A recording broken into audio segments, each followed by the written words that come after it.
What's up, everybody? Boys, girls, aliens, potatoes. So, Beach here, Hot Fire MTG. We're about a week away from Throne of Eldraine pre-release. Starting up nice and early this Friday, not doing any more midnight stuff, shenanigans. A lot of places doing 3, 6, 7 PMs. So anyway, we're going to start off a little series of videos here where we're going to go through some cards from each particular color, multicolor as well as lands, artifacts. We're not going to go through them all. Obviously, there's just way too many. However, I've just made a small selection from every color, and we're just going to kind of go through those and pick on a few of those and see what the hype's about. So, without further ado, let's start off with green. So, green. First off, we're losing like Carnage Tyrant. Got a lot of cards cycling out here as Throne of Eldraine comes in.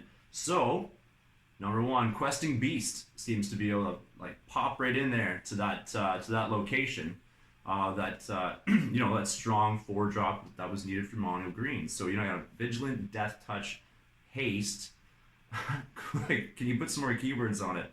Questing Beast can be blocked by creatures power 2 or less, so it's got the Steel Leaf Champion ability there.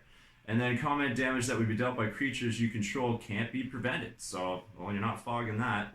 And then whenever it deals combat damage to an opponent, it deals that much damage to target planeswalker the player controls as well. Double damage. So, again, solid card. 2 green and 2 colorless for a 4/4. It's legendary. It doesn't really protect itself amazingly, but again, just an amazing card, tons of stats. So, next, an even more broken card. That's the whole series of the artifact legendaries. One in every color. Most of them, if not all of them, seem a little broken, especially the green one, the Great Henge. So 7 and 2 green. Spell cost X less to cast, where X is the greatest power among creatures you control. So you're probably going to get this thing out 3, 4 mana. And now you have basically a twin forest. So you tap it at double green, gain 2 life, as well as whatever non-token creature enters the battlefield under your control, put a 1/1 counter on it and draw a card. So it's like Beast Whisper, but on steroids. Like, this thing is just absolutely crazy. Your opponents are going to have to deal with it. Mono red is just going to run away crying. So moving on. We got our very own Birds of Paradise in the format coming in now. The Gilded Goose. The old 1-drop green for the 0/2. Flyer. Creates food token. It's kind of like a Birds, I guess. You can't, unless you got tokens, food tokens to stack, you can't really create mana with it every turn. But this is a great early mana fixer, whether it be in standard or limited. Definitely, this is definitely going to see some play in those multicolored decks. So, moving on to the next guy. Once Upon a Time. So, because free spells are always okay, right? Absolutely, free spells. Let's print free spells, because it doesn't break anything. Once Upon a Time, it's being compared reminiscently to Ancient Stirrings, which, a lot of ban talk around Ancient Stirrings. Your mono green Tron or Tron running Ancient Stirrings. Tons of card selection and digging deep.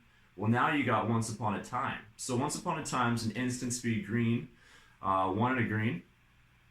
Spell was the first spell you cast this game. You may cast it without paying its mana cost.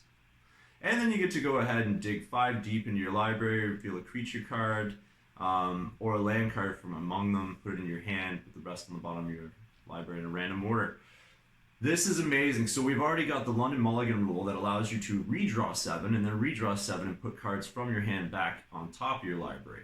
Now we have Once Upon a Time to just throw into the mix on top of that. So standard, sure, but modern applications, legacy applications, Tron applications, this card most likely will be a problem.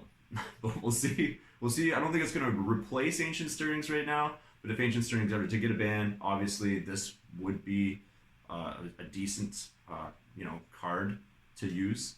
But we might see Ancient Stirrings copies, 5 and 6 being Once Upon a Time. So anyway, we'll just have to see if Tron's completely broken after this.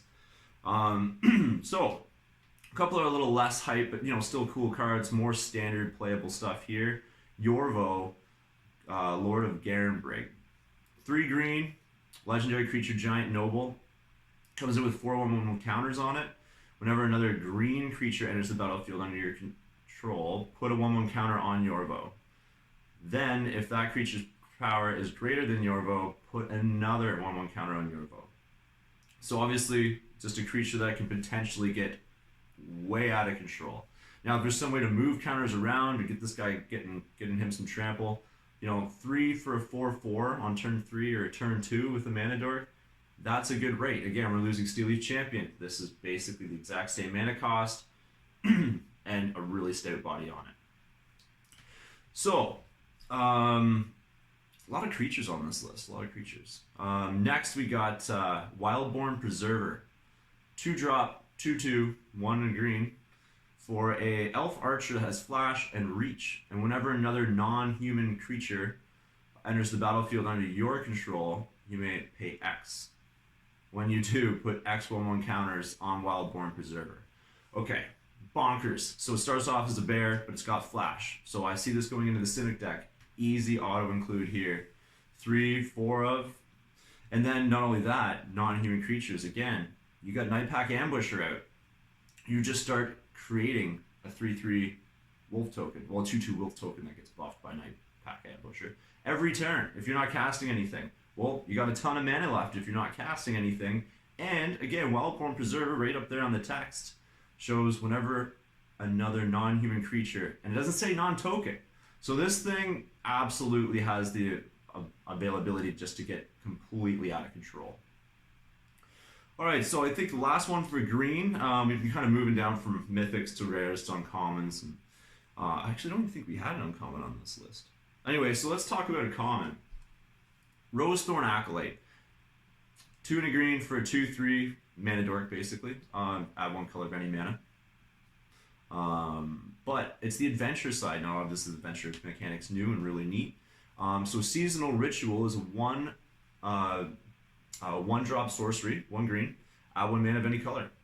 So it's kind of like a mini Metamorphose where, yeah, you're not drawing a card off of it, but you're just casting a spell, getting a mana back, maybe a different color.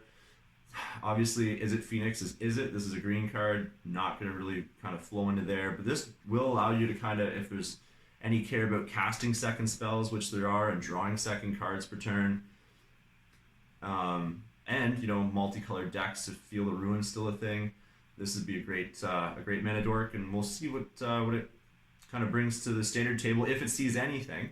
But it's obviously going to be an amazing limited card.